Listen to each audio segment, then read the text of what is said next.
ರಾಜ್ಯಾದ್ಯಂತ ಎಲ್ಲೆಡೆ ರಥೋತ್ಸವದ ಜಾತ್ರಾ ಮಹೋತ್ಸವಗಳು ನಡೆದ್ರೆ ಇಲ್ಲಿ ಅದ್ದೂರಿಯಾಗಿ ಜೋಡಿ ರಥೋತ್ಸವ ನಡೀತಾ ಇದೆ. ಹೇಗೆ ಅಂತೀರಾ? ಯಾವ ರೀತಿಯಾಗಿ ನಡೀತು ಅಂತೀರಾ? ಈ ಕುರಿತ ಒಂದು ಸ್ಪೆಷಲ್ ರಿಪೋರ್ಟ್ ಇದೆ, ಬನ್ನಿ ನೋಡ್ತಾ ಹೋಗೋಣ.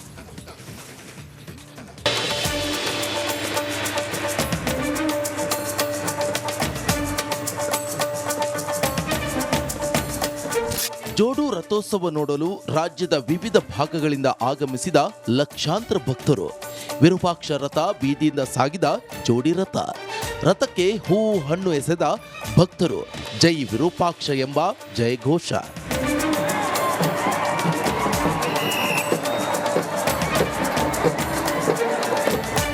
ದಕ್ಷಿಣ ಕಾಶಿ ಹಂಪಿಯಲ್ಲಿ ಜೋಡಿ ರಥೋತ್ಸವ ನಡೆಸಲಾಯಿತು. ವಿರೂಪಾಕ್ಷೇಶ್ವರ ಚಂದ್ರಮೌಳೇಶ್ವರ ಬ್ರಹ್ಮ ರಥೋತ್ಸವ ಅದ್ದೂರಿಯಾಗಿ ನಡೆಯಿತು.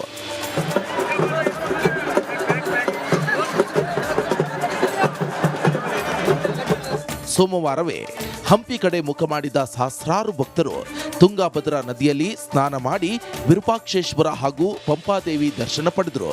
ಇದರ ಜೊತೆಗೆ ಹೂವು ಹಣ್ಣು ಕಾಣಿಕೆ ಸಮರ್ಪಣೆ ಮಾಡಿ ಭಕ್ತಿ ಮೆರೆದರು. K Suresh Chauhan, republic Kannada, Vijayanagara.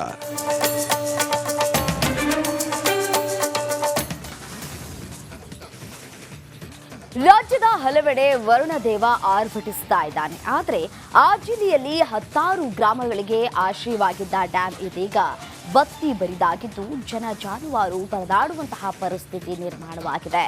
ಆ ಕುರಿತ ಒಂದು ರಿಪೋರ್ಟ್ ಇಲ್ಲಿದೆ.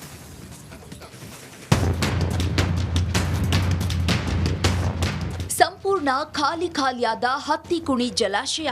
ಕುಡಿಯಲು ನೀರಿಲ್ಲದೆ ಜನ ಜಾನುವಾರುಗಳ ಮೂಕರೋಧನೆ. ಕೃಷಿ ಚಟುವಟಿಕೆಗೂ ನೀರಿನ ಅಭಾವ. ಈ ಎಲ್ಲ ದೃಶ್ಯ ಕಂಡು ಬಂದಿದ್ದು ಯಾದಗಿರಿ ಜಿಲ್ಲೆಯಲ್ಲಿ.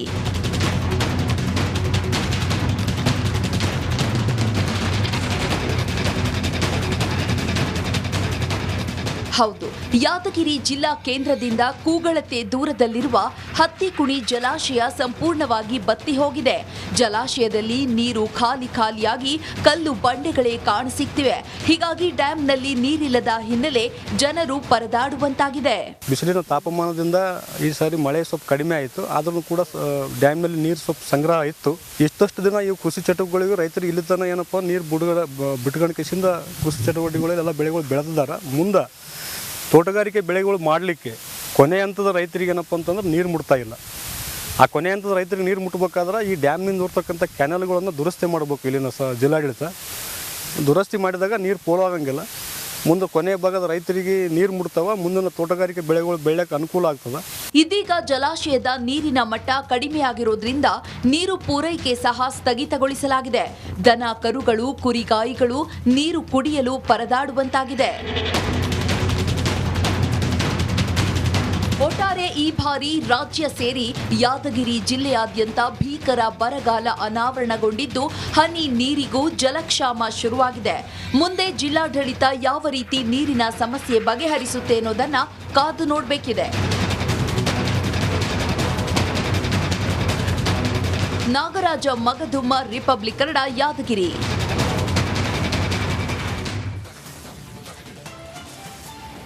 ಆಕೆ ಕಾನೂನು ವಿದ್ಯಾರ್ಥಿನಿ. ತನ್ನೂರಿನ ಚುನಾವಣಾ ಪ್ರಚಾರಕ್ಕೆ ಸಿಎಂ ಸಿದ್ದರಾಮಯ್ಯ ಬರ್ತಾರೆ ಅಂತ ಗೊತ್ತಾಯ್ತು. ಫ್ರೀ ಬಸ್ ಕೊಟ್ಟಿದ್ದಕ್ಕೆ ಆಕೆ ಮಾಡಿದಾದ್ರೂ ಏನ್ ಗೊತ್ತಾ? ಎಲ್ಲಿದೆ ನೋಡಿ ಆ ಕುರಿತ ಸ್ಪೆಷಲ್ ರಿಪೋರ್ಟ್.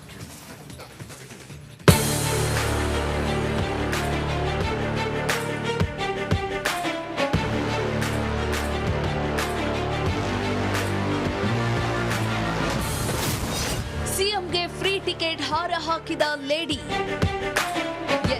ಸಿಎಂ ಸಿದ್ದರಾಮಯ್ಯ ನೇತೃತ್ವದ ಶಕ್ತಿ ಯೋಜನೆ ಮಹಿಳೆಯರಿಗೆ ಒಂದಿಲ್ಲೊಂದು ರೀತಿಯಲ್ಲಿ ಸಹಾಯ ಆಗ್ತಿದೆ. ಇದೀಗ ಹಾಸನದ ಅರಸೀಕೆರೆ ತಾಲೂಕಿನ ಜಯಶ್ರೀಗೆ ಬಸ್ ಫ್ರೀಯಿಂದಾಗಿ ಲಾ ಓದಲು ಅನುಕೂಲ ಆಗಿದೆ. ಮೊದಲ ದಿನದಿಂದಲೂ ಫ್ರೀ ಟಿಕೆಟ್ ಕಲೆಕ್ಟ್ ಮಾಡಿ ಇಟ್ಟುಕೊಂಡಿದ್ರು. ಚುನಾವಣಾ ಪ್ರಚಾರಕ್ಕೆ ಸಿಎಂ ಸಿದ್ದರಾಮಯ್ಯ ಬರ್ತಿದ್ದಾರೆ ಅನ್ನೋದು ಗೊತ್ತಾಗ್ತಿದ್ದಂತೆ ಟಿಕೆಟ್ ಅನ್ನೇ ಹಾರ ಮಾಡಿ ಹೂವು ಪೋಣಿಸಿ ಸಿಎಂಗೆ ಹಾರ ಹಾಕಿ ಕೃತಜ್ಞತೆ ಸಲ್ಲಿಸಿದ್ದಾರೆ. ಆಮೇಲೆ ಸಿದ್ದರಾಮಯ್ಯ ಸರ್ ನೋಡಿ ತುಂಬಾ ಖುಷಿ ಪಟ್ರ ಹಾರನ. ಈ ಇಷ್ಟು ಚೆನ್ನಾಗಿ ಮಾಡ್ಕೊಂಡು ಬಂದಿದ್ರಲ್ಲ, ಅದು ನೀವೇ ಓಡಾಡಿದ್ರಲ್ಲಿ ಅಂತಾನು ಕೇಳಿದ್ರು. ಆಮೇಲೆ ಥ್ಯಾಂಕ್ಸ್ ಅವರು ಹೇಳಿದ್ರು, ಸರ್ ಅಷ್ಟು ದೊಡ್ಡ ವ್ಯಕ್ತಿ, ನನಗೆ ಥ್ಯಾಂಕ್ಸ್ ಹೇಳೋ ಅವಶ್ಯಕತೆ ಇರಲಿಲ್ಲ, ಆದರೆ ಆ ಪ್ರೀತಿ ಅಭಿಮಾನದಿಂದ ಮಾತಾಡಿದ್ರು. ನಾನು ಕೇಳ್ಪಟ್ಟಂಗೆ ಸಿದ್ದರಾಮಯ್ಯ ಸರ್ ಸ್ವಲ್ಪ ಸ್ಟ್ರಿಕ್ಟ್ ಅಂತ ಹೇಳಿದ್ರು. ಬಟ್ ಅದೇನೋ ಗೊತ್ತಿಲ್ಲ ಸರ್, ನನ್ನ ಲಕ್ಕು ಏನೋ ಅವ್ರು ಅಷ್ಟು ಪ್ರಚಾರ ಮಾಡಿ ಸುಸ್ತಾಗಿದ್ರು ಕೂಡ ತುಂಬ ಲವಲವಿಕೆಯಿಂದ ನನ್ನ ಹತ್ರ ಫ್ರೆಂಡ್ಲಿಯಾಗಿ ಎಷ್ಟೋ ವರ್ಷದ ಫ್ರೆಂಡ್ಸ್ ಅಥವಾ ಮನೆಯವರು ಅನ್ನೋ ಲೆಕ್ಕದಲ್ಲಿ ಮಾತಾಡ್ಸಿದ್ರು. ಇನ್ನು ಈ ಬಗ್ಗೆ ಟ್ವೀಟ್ ಮಾಡಿರೋ ಸಿಎಂ ಸಿದ್ದರಾಮಯ್ಯ, ಇದು ಕೃತಜ್ಞತೆಯ ಮಾಲೆಯೂ ಹೌದು, ಚುನಾವಣಾ ವಿಜಯದ ಮಾಲೆಯೂ ಹೌದು ಎಂದು ಟ್ವೀಟ್ ಮಾಡಿದ್ದಾರೆ.